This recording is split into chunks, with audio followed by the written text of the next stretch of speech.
Okay, it's already 6 o'clock. I cannot believe it.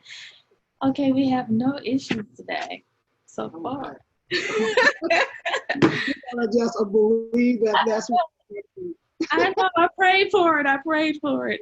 awesome. I want to start off just saying good evening, hello, good morning, good afternoon, wherever you are in the world.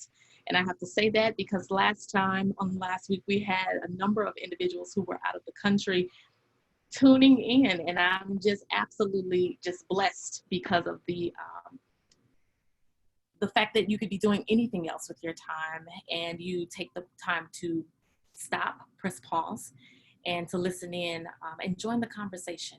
I am so excited that you're with us for another segment of Conversations in the Nick of Time, powered by Sparkman Pathway to Careers and KSTL 690 AM, headquartered here in St. Louis, Missouri.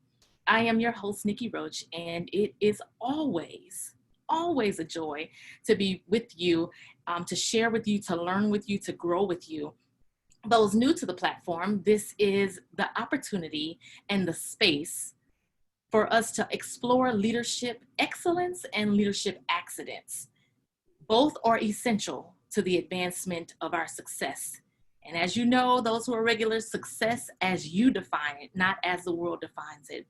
And with that, I'm just bubbling over, trying to contain myself because of my guest today.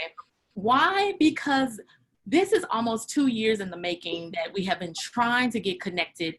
Before COVID hit, we were able to have exchange virtually, ran into each other a couple of times on the street. And, this brother is like truly putting it down and holding it down. When I tell you the power of consistency, and if you want a model of how to plant seeds and actually water them so that they produce fruit, real fruit.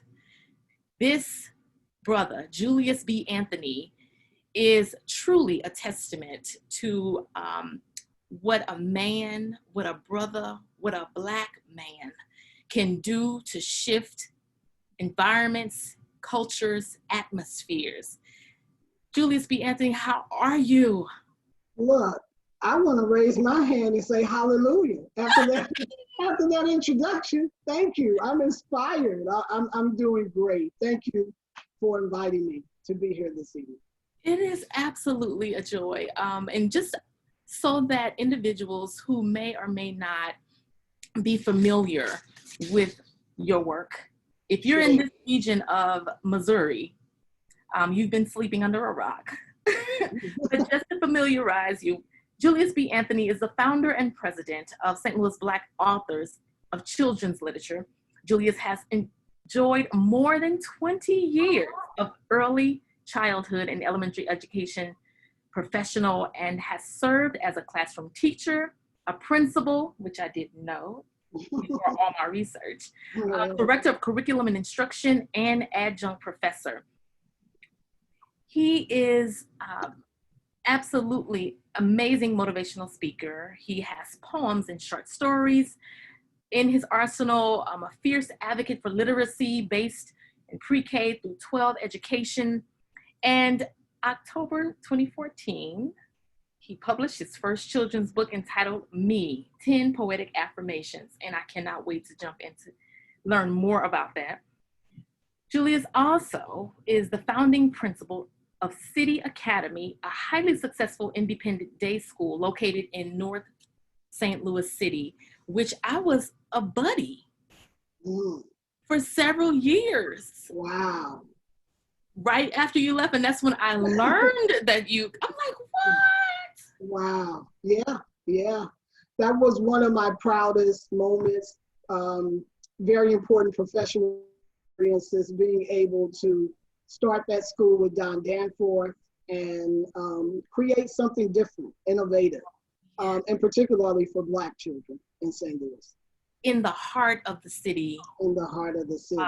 And I mean, because I was so involved for a couple of years, I mean, truly intentional instruction. Yeah. Absolutely. Trying to give Black children the experience of creating their own agency for learning. That was our inspiration in terms of just the teaching and the learning piece for City Academy. And it was done in a way that had never been done in that part of the city before. It's the first private school, the first independent day school founded in North City, St. Louis. So I'm pretty proud of that achievement. Now, take us through the passion behind this, because yes, you've been in the classroom, you've been in the boardroom, but you still come back to literacy. Yeah. And specifically, I love how you have niched down so much to really get into the root of a problem. Where does this passion come from? I think it comes from several places. I think it comes from the legacy of my family, the legacy of my parents. I think some of it comes from my own experiences being a Black child growing up in North City and public education in St. Louis, and having that experience and all that comes with it. And we can talk about that if that's what you want to talk about. Because it's a unique experience. It's not unique in the sense that I do think that nationally, Black children in this country have a shared experience around learning, but I think the St. Louis experience is unique. And I can talk more about that, but I think some of it comes from that. I think some of it comes from my experience at Howard University and knowing more about the power of Black people and the achievements that Black people have made in this country. And so it's a combination of all of those things. It comes from the people who raised me at the church that I grew up in. Shout out to Olivet Missionary Baptist Church and my pastor, Reverend L.D. Tate. But some of it comes from that and those people who nurtured me, who put things in me, who helped me to create passions early on. So I think a lot of it comes from all of those different places and wanting our people to thrive and be successful. And I have learned in my experience that the one way or one of the ways for us to do that is to be fully literate. You cannot have a thriving life. You cannot navigate adult life successfully unless you are fully literate. And when you have challenges, typically those challenges are connected to your sensibility around literacy. Yes, and I want to jump into that because I have some data. I had to do a little homework because I'm here with the principal. Make sure I was prepared. But, just to unpack your journey just a little bit, having been in the classroom, as I mentioned, then to being a principal, serving on boards, now being the president and founder of an organization that is like really, really caught the attention of some very key and instrumental people, decision makers. Sure. How is it that your skill when it comes to leadership been developed over this process of launching independently and having to get partners versus being with an entity and getting partners? So knowing a little bit about your background as well, some of that came from the way we were raised in the church communities that we were part of. Leadership for us started early.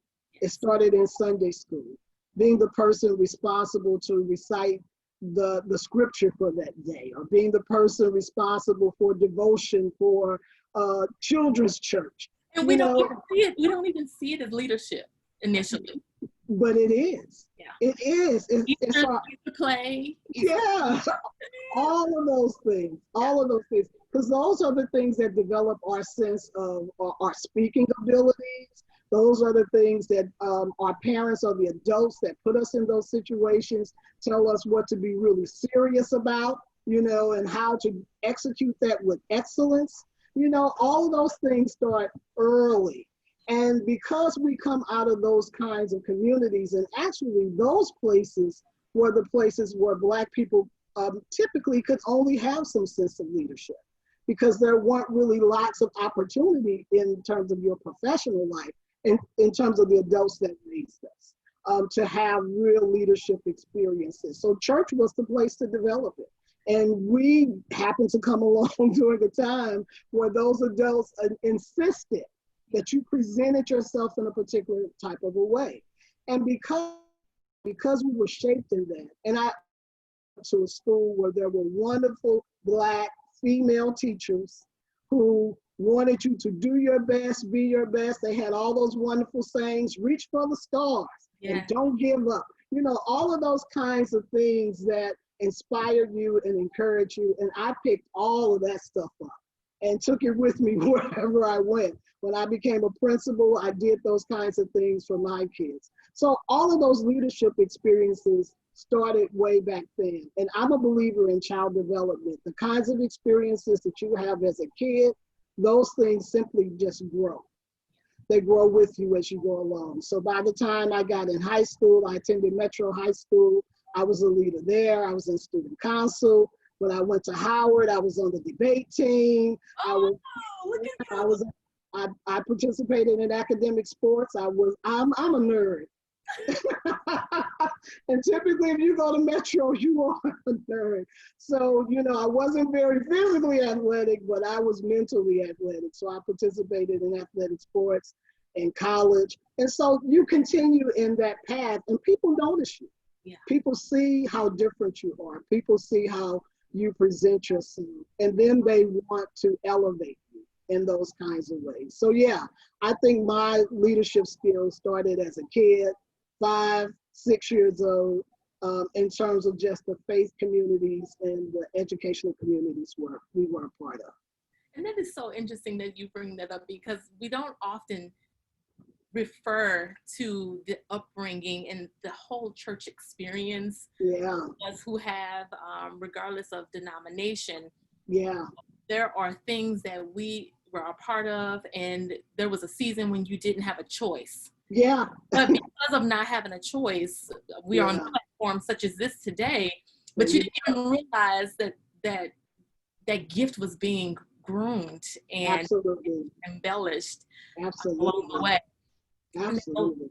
What would you say has been a leadership accident that you have experienced that was a learning lesson that we could also learn? Well, a ton of those. Let me try to pick one. Pick one. Let me pick one. I'll say this. When I was in graduate school at Clark Atlanta University, I worked for Clark Atlanta Head Start. And I started off in that organization in administration. So I started off at sort of what we would call typically the district level. So I was working at what was called central office. I was a education specialist. And I had just come out of the classroom. I'd never had a leadership position of that type. But the executive director of the program thought that I could be what would be considered a principal, but they called them center directors. And so she put me over center. And I went into that center just like I was taught to do as a kid. You know, you act with excellence. There are rules and policies. Everybody better follow them. There's no in between. There's no gray. Follow the policies. And that was not the right approach. You know, that was a very young way of looking at leadership and how you work with people. And I didn't do well in that experience because I didn't gain a sense of trust from the people that worked under me. They thought that I was too didactic and too militaristic, especially for a Head Start program, which you're basically dealing with 3- and 4-year-olds. And so that was a great learning experience for me. It was also the experience where I had a great supervisor. And she was the one that helped me to broaden the way that I really saw the world. And that the world was really mixed with a lot of color, that it was not simply black and white, and that you had to look at the nuances in people and in situations. And that to me is what distinguishes a great leader. one that can look at nuances and pick those kinds of things that really elevate and inspire people to do and to be fully and totally themselves. And so, yeah, that was the leadership mistake that turned into something really bright. And now I continue to live out of that experience. I love it. I love it because it's not, you know, one of my colleagues so eloquently and articulately worded it, is that as leaders, you're going to make mistakes. Yeah. The mistake is if you don't, the real mistake is if you don't learn from it. Absolutely. And use it to position you to do better, and not just for yourself, but those around you. I'm sure you had a team. You know how we laugh and say, "Oh my gosh, that one boss you don't want to be like." Well, they probably say that about me. Even that one, you don't want him. But thanks be to God, my other people that I've been able to lead over the years will say something different. That's wonderful, wonderful. Now, you know, talking about having a heart to have learning experiences as a leader. Yeah. And you have taken those learning experiences to groom other teachers, other leaders, to make sure that our emerging leaders, our little ones, are getting what they need so that they can make it. And I do mean make it to be an adult equipped for this cruel world. Yeah, absolutely. So here's one of the things that I've learned in my experiences as an educator. And I've primarily worked in communities that serve Black children and children growing up in poverty, or children in working class families, or what we would consider the working poor. And what I've learned is that most children struggle with reading. I've also learned that most children come from families where adults struggle with reading. I've learned that a lot of children mentally check out around 3rd or 4th grade because of their lack of being able to hook into the learning. And I've always wanted to do something about that. When I was a teacher and I saw that in the classroom, I always wanted to do something about just that. And I would buy Black children's literature and bring it into my room and use it as part of the curriculum. I wasn't supposed to, but I did it anyway. That's leadership. Yeah, absolutely. When you know the kinds of things that will really impact your children, you want them to be successful. That's the bottom line. And so you do those kinds of things that will help them to do that. So I discovered by doing that kids really bought into that kind of literature. They were excited about it. They felt good about seeing someone that looked like them in a book, or a story that they could relate to in a book.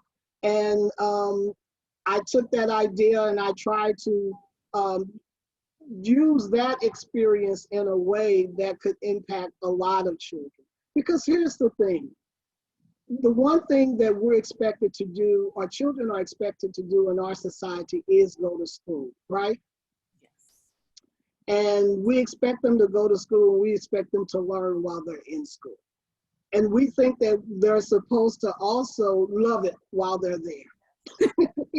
That's our expectation. Go to school, love it, like it, learn, and then come home and grow up and be something great. But the fact of the matter is, a lot of kids don't like school.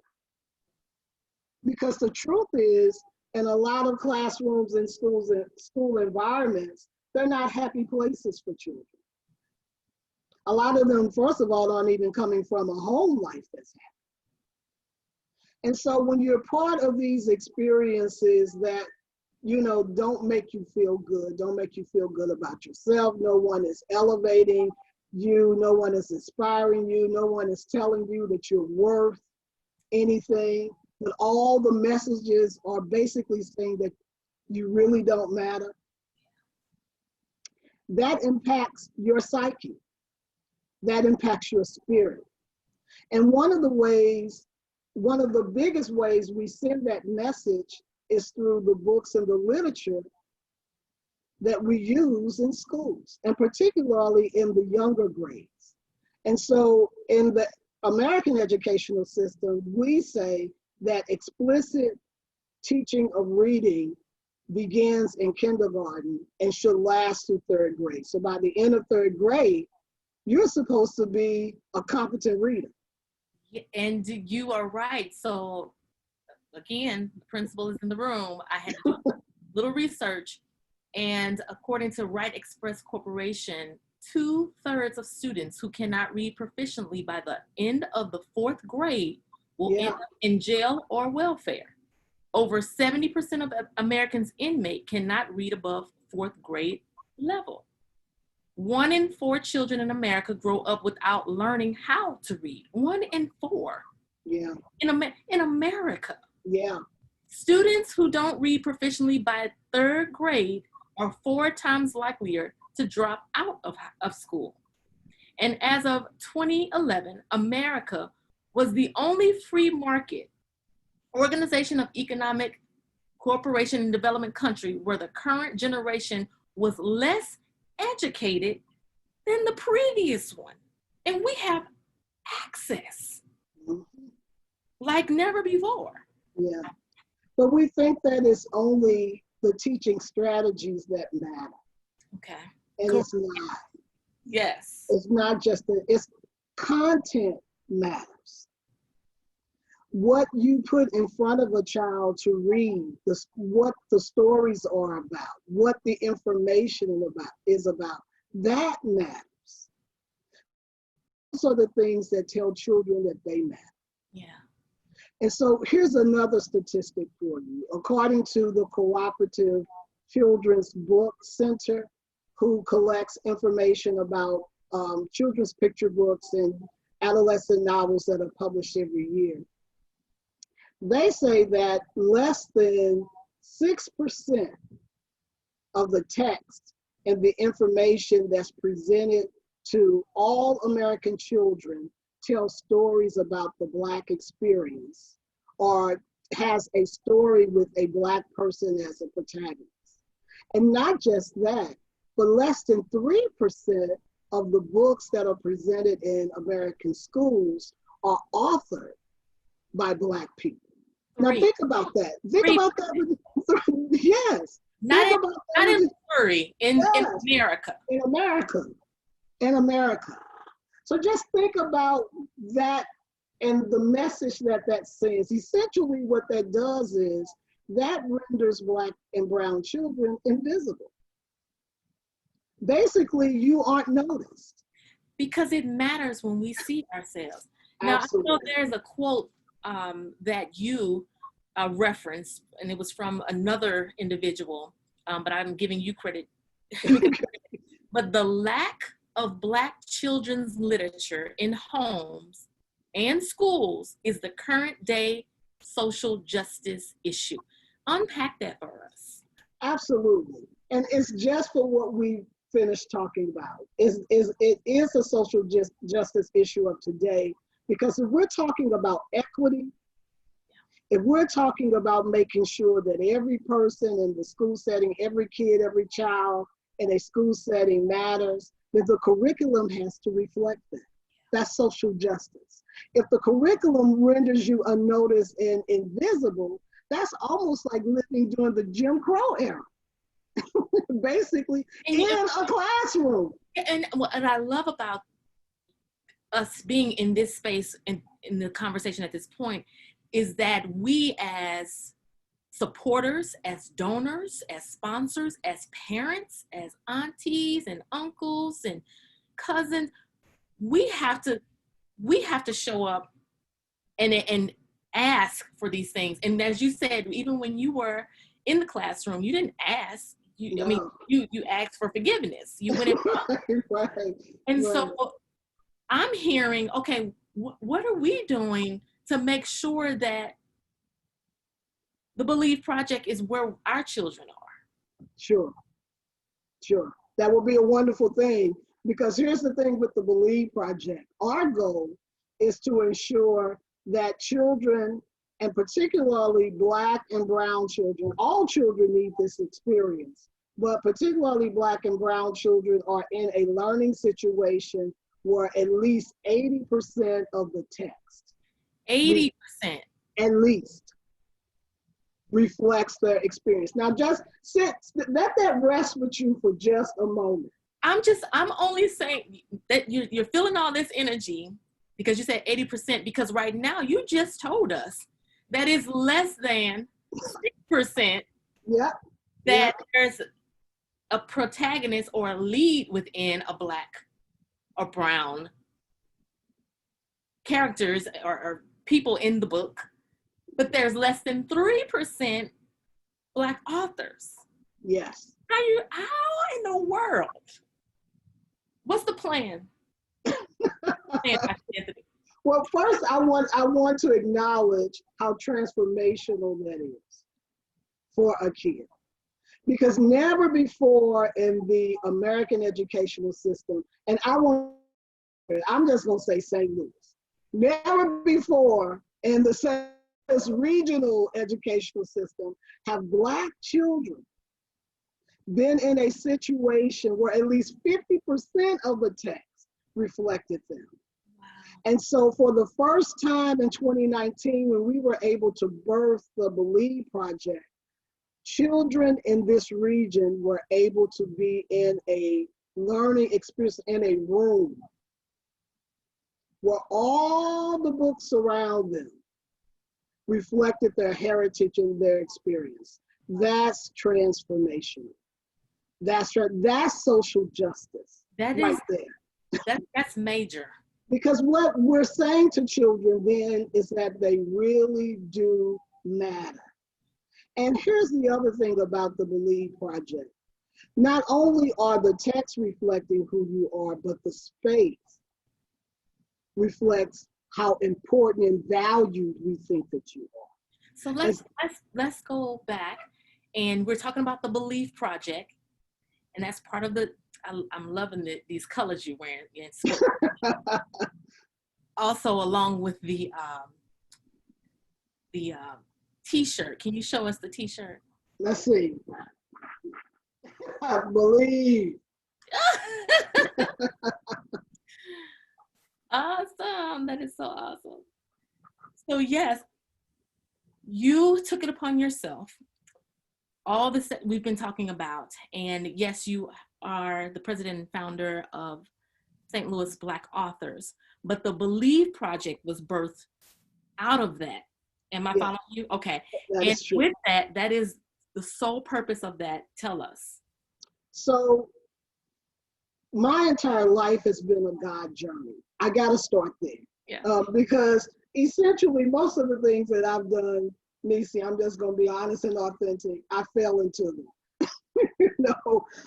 There were the major things that have happened in my life happened as a result of God saying, this is what you're supposed to be doing now. Not that I planned, not that I envisioned it, not that I visioned it out. I did not vision out the Believe Project. Okay. I was in a consulting situation with a friend that went bad. And I was at home one day with nothing to do, and I started reading some Black children's literature, and children's literature always inspired me. That prompted me to publish my own book. And the book that I published is a series of poems that I wrote for kids when I was at City Academy and when I was teaching first grade. That experience led me into meeting a lot of local authors. I decided to bring us together to try to work together, because I believe that when the numbers, you become more powerful than you are by yourself. And my goal really was to try to figure out a way for all of us to sell our books. That was my business plan.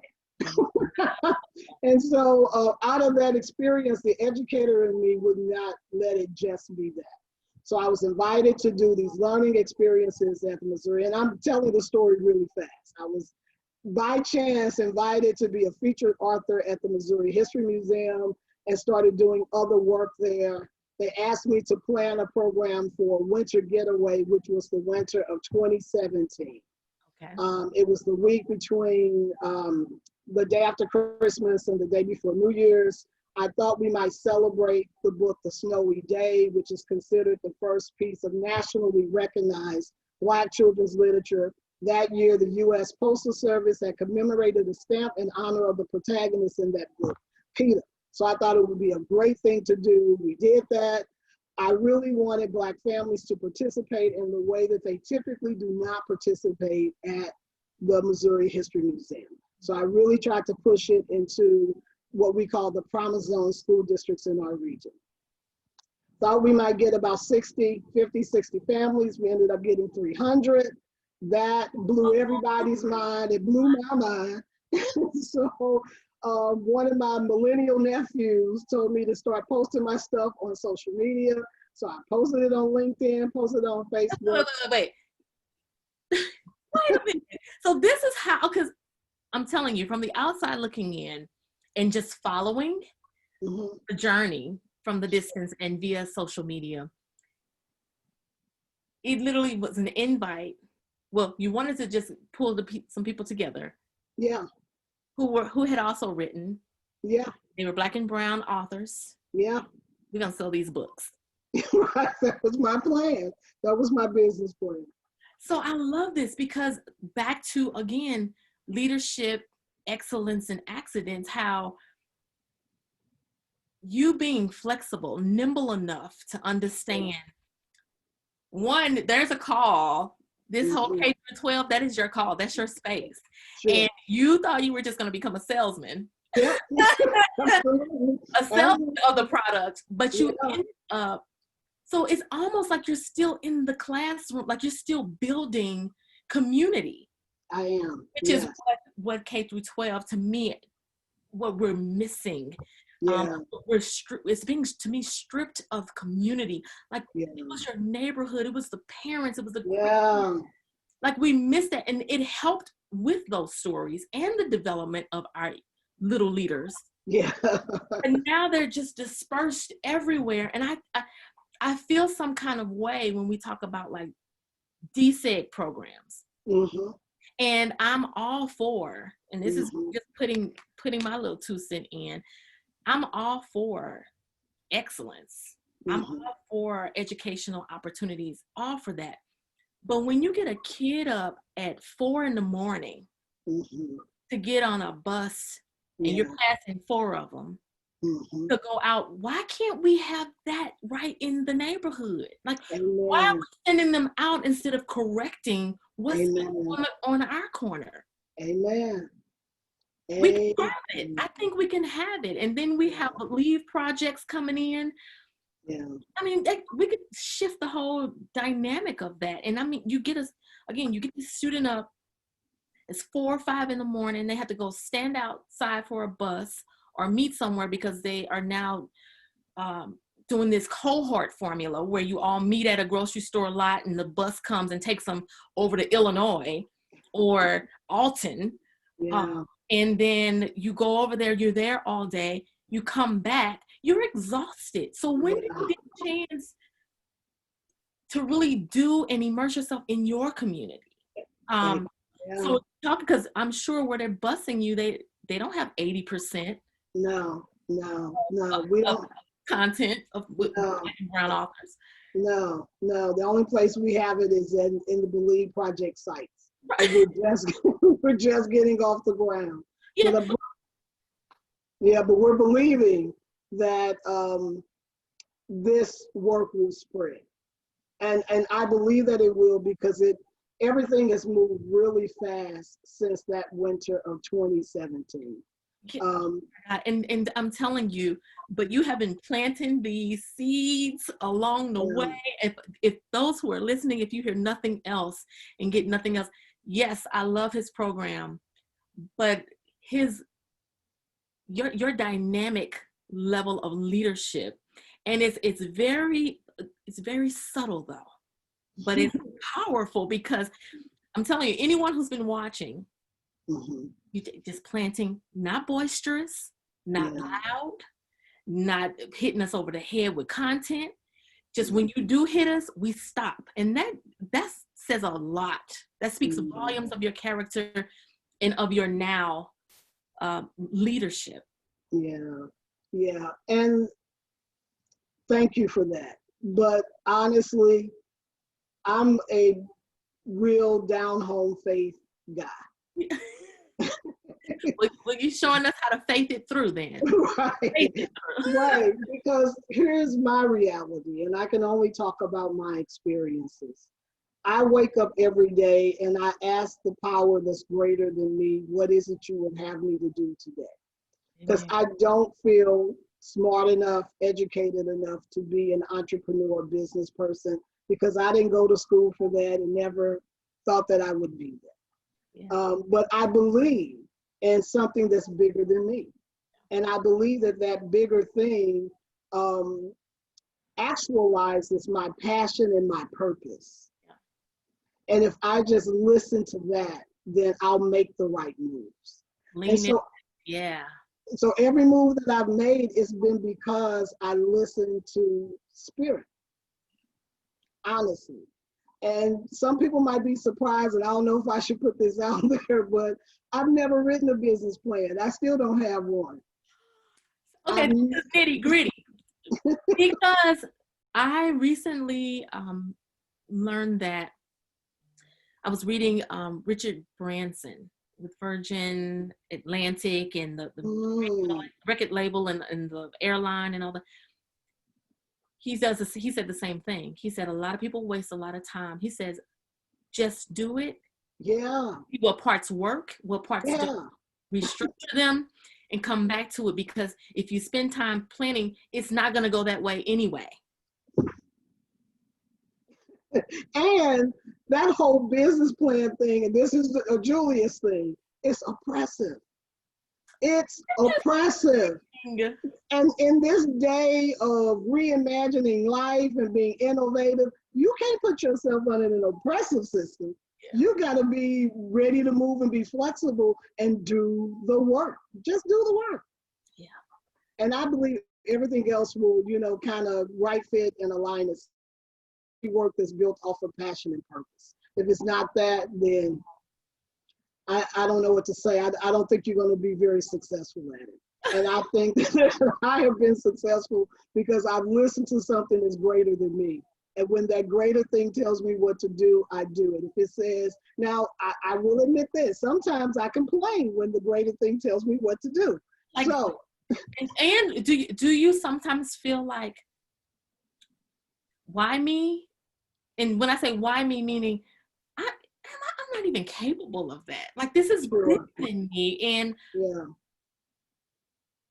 do I really see myself going that far with this vision? But then when you look back, I'm thinking, you say what? Right. Well, here's the thing with me, and this is my personality. So if I feel that way, it's fleeting. Okay. I may feel that way for one moment. Because in the next moment, I say to myself, if you call me to it, then I must have what it takes to do it. So I do it. I don't waste a lot of time, worried about whether I can do it or not. I feel like, power, you done told me, I'm getting ready to step out here and do this thing. Because I believe you've given me everything that I need to make it happen. So I just do it. And so, speak of making it happen, the Believe Project, in partnership with St. Louis Black Authors, you have partnered these two entities along with external partners, and you are literally going out into the community and creating these learning environments. Walk us through that process, and what would we find if we walked in? Sure. So it's important for me to acknowledge that it's not just St. Louis Black Authors, but I do have partners. Yes. And I have major partners. So we have Scholastic Book Fairs, which was our first partner to come on board. And it was, and here's the other interesting thing. All of my partners came as a result of me posting stuff on LinkedIn. So I need to give LinkedIn some money or something. Again, that's another leadership lesson. Yeah, it basically was. I had said that my nephew had told me to start posting my stuff on social media. So that's what I did. And I was so excited about that winter getaway experience. I posted it on LinkedIn, and the regional business development person for Scholastic Book Fairs reached out to me there and was like, I want to have a meeting. And that led into the Believe Project, actually. Them wanting to partner with our organization. They were very open and upfront when they met with me. They talked about not having a huge catalog of Black children's literature and wanting to do better and wanting to partner with our organization to do something about that. And after a series of conversations and meetings, because at first I didn't want to do it, because I figured if they wanted me, I must have had something I didn't know that I had. But eventually, they shot me this opportunity to work with them on a reading room kind of experience. I didn't want to do it the way that they wanted to do it because they didn't want me to choose Black children's literature. They wanted me to choose the literature that they had. And I was sticking to my mission. Yeah, another leadership lesson. Stick to the mission. Don't be all over the place. And then keep your mission simple. My mission is real. I want children to be able to read at the end of third grade, and Black children's literature is going to help them do it. Now, I'm not trying to, I don't want them to swim by the end of third grade. I want them to cook 5 meals I want them to read. And I think sometimes that's a challenge with a lot of entrepreneurs. Yeah, they get all over the place. Yeah. And you can't really be successful at anything like that. Now, you can have different revenue streams when you stick to your narrow mission, but you can't do a whole bunch of things. Because also the financial world who might want to support you may not support you because they don't think you're focused when you're doing those kinds of things. So anyway. Great point. Whole nother lesson.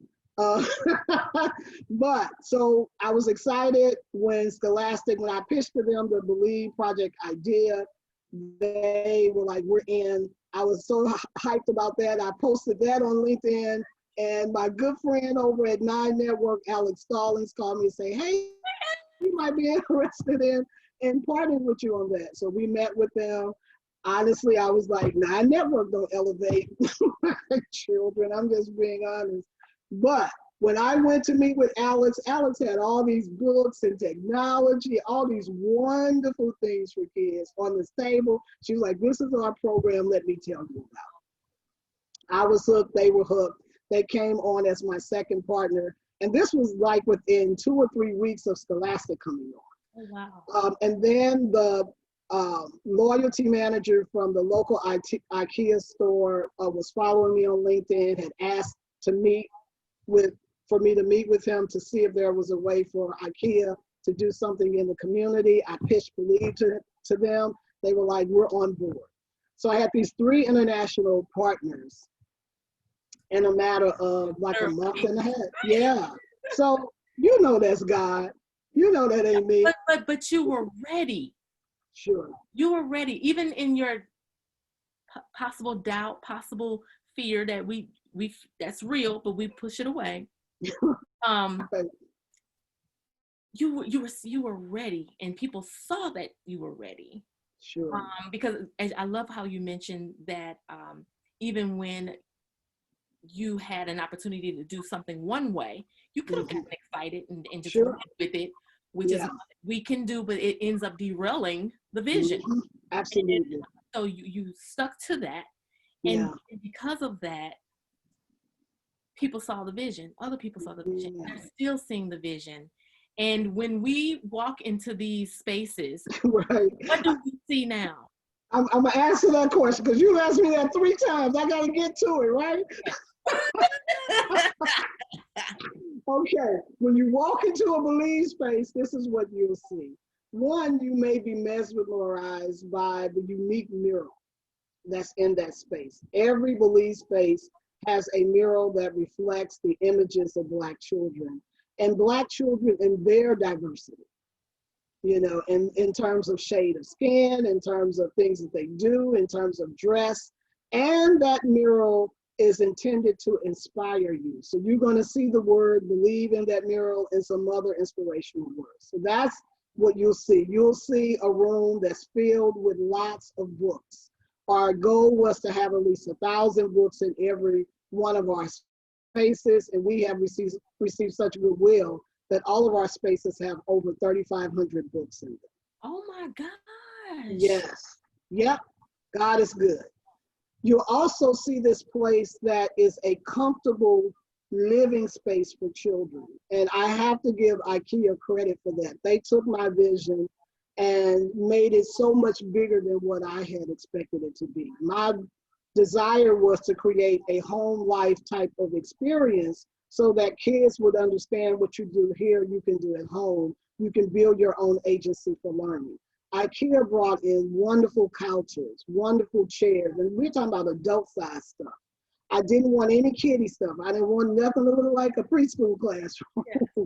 This was a space that should be a space that you naturally live in. Wonderful rugs, a dining room table and chairs and flexible chairs, bean bags, those kinds of things. So it's an inviting place. It's a place that makes you feel like you're at home. As a matter of fact, the first site that we opened is the Ferguson Community Empowerment site.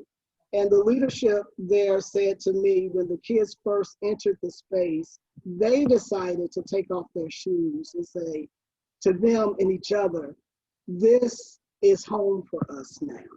This is our new house. That one kind of phrase made me so emotional. Because here's the thing, at that time, I was just doing the work. I hadn't stopped to really look at what we had created. Wow. That brought it all home, because what it said to me at that point was, we were in the process of transforming life. Yes. We were in the, now these are the children that live right next to the place where Michael Brown was shot. Yeah. And we know the kind of living conditions that community has. And so to walk into this space and say, this is our new home. This is home for us. And we're going to treat it in a particular kind of a way, because it is home. And we think that they don't know. Oh. That's the crazy thing. Like yeah. Some of us think that they don't know, and they won't behave. Yeah. The other, no. That's another conversation about social justice. Yes. That's a social justice conversation, because we think Black children should be controlled. We do not allow Black children to be themselves in the learning space. We think from day one. The systems are in place that hold us hostage of leaving our authentic selves outside those doors. Absolutely. And we learn the dance, and we do. More chiseled off as we go through life. Yeah. And we soon, before we know it, we have just assimilated. Yes. And some of us become robots. Some of us don't. Some of us resist. Yes. Have all this going on, but babies, as they will say, of babes, they know. Yeah, yeah. And here's the sad part about it, and why I'm saying it's a social justice issue, because some children don't have that experience. Correct. And it's not expected for them to have it. But it is expected for Black children. Why is that the case? And children who are allowed to fully be themselves as children end up growing up being more creative, critical thinkers, analytical reason, people who analytically reason well. And here's the thing, the innovators of the world think in those ways. Yes. They are the out-of-the-box thinkers. And so if we are training our children to stay in the box, then what are we doing? Yeah, because I say, oh my gosh, I remember even coming up as kids, my cousins, whether it was on, my maternal side or my paternal side, you go outside and you're outside, like you begged not to have to come in the house. And you're out there building stuff, creating stuff with nothing. Yeah, with nothing. Yeah, yeah. We are the most creative Black people on the planet. Yeah. But yet we are placed in the box. Yeah. Yeah. So, like, you can be that creative, but not that creative. Yeah, absolutely. Absolutely. So the Believe Project is a space that we say is a yes space for children. Awesome. And one of the things that we make sure that we do is we work with teachers to help them to understand that. Because that's not natural for them in a space, in a place where Black children exist. Mm-hmm. So we want them to understand this is a place where kids are allowed to do themselves, to be themselves.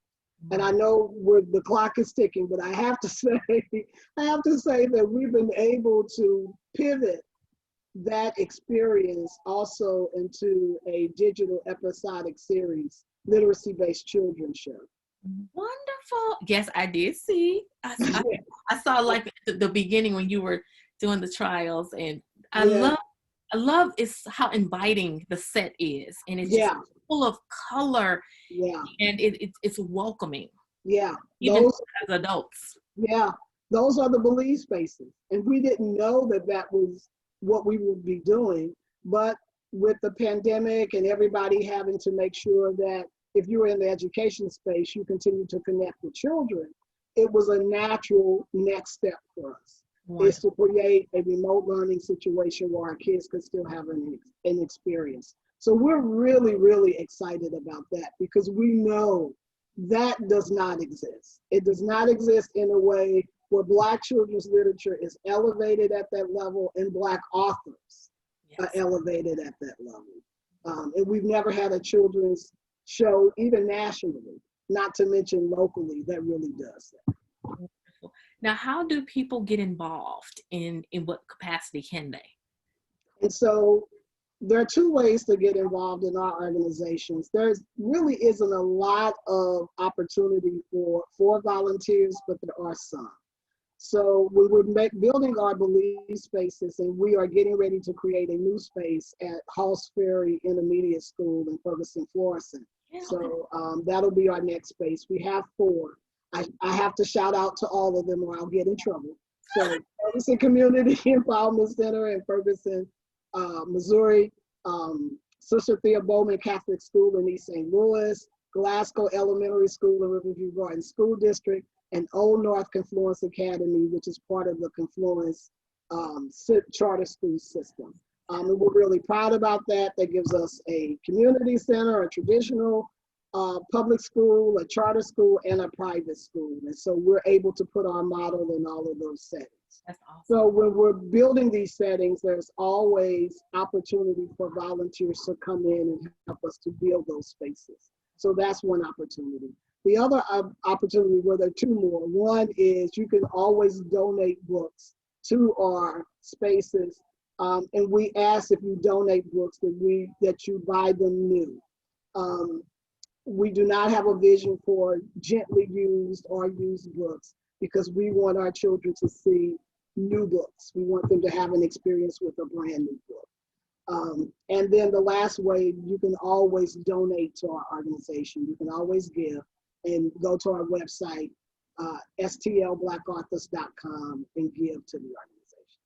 And so do you have something, I'm just going to drop this. Could I buy a bookcase and fill the books? That level of giving? I'm trying, all of these people who are listening, my friends, my nick of timers. Yeah, absolutely. Yeah, so let us know. Absolutely, yes. And you can always, like I said, contact me through our website or through my email address, stlblacauthors.com.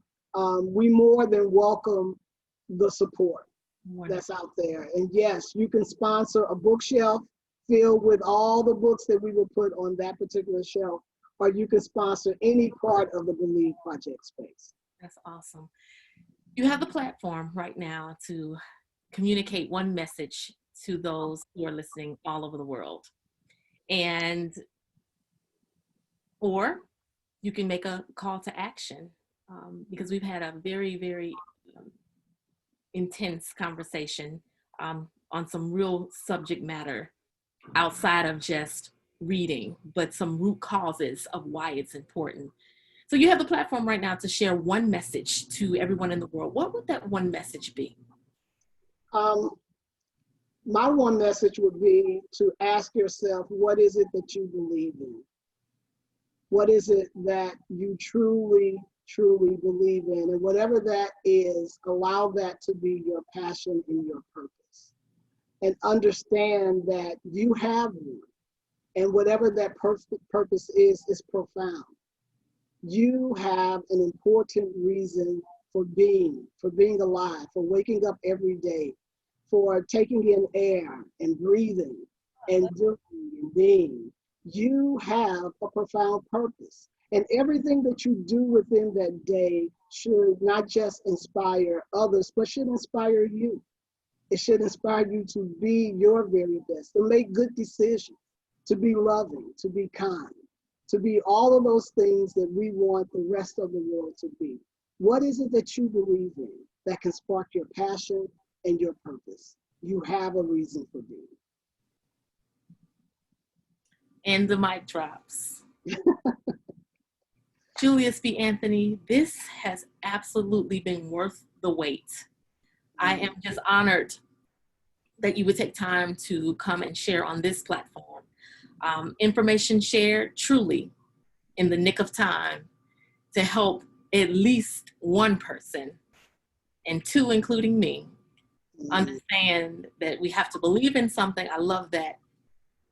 Understand why we breathe, why we take in air, you said. Ooh, love that. That puts it in perspective. I thank you for saying yes to your call, because you have said yes to a call. I thank you for demonstrating how to do it with grace. I thank you for showing us how to stay in the race without running out of breath. Because you have a momentum going and people are joining in, and you are not running them over or running them to exhaustion, but you're running them to purpose and in purpose. So thank you. Thank you. God bless you with all that is to come. And I'm looking forward to seeing how I can align, or just this platform is your platform. As things come about, do not hesitate to reach out to us. Awesome. Thank you so much. Thank you for having me. Thank you. Those who have been with us, we are so happy. There has been just a host of comments. We were so deep in our conversation, I didn't even get to questions, but we'll get to some of those off air. But Julius B Anthony, founder, president, St. Louis Black Authors, and he also has the Believe Project. You want to make sure you go onto the website, stlouisblackauthors.com, to learn more about this organization. Who knows, you may have a space that he can come and actually make it and those around believers. So make sure you check him out and support, because this is something that, as we read in that data, oh my God, there is work to be done, and here is an opportunity to get involved. Thank you. You have been listening to Conversations in the Nick of Time, powered by Sparkman Pathway to Careers and KSTL 690 AM. I am your host, Nikki Roach. Don't forget, you already possess everything you need to be successful. Just tap into it. Smile. You have already won. Till next time, be blessed.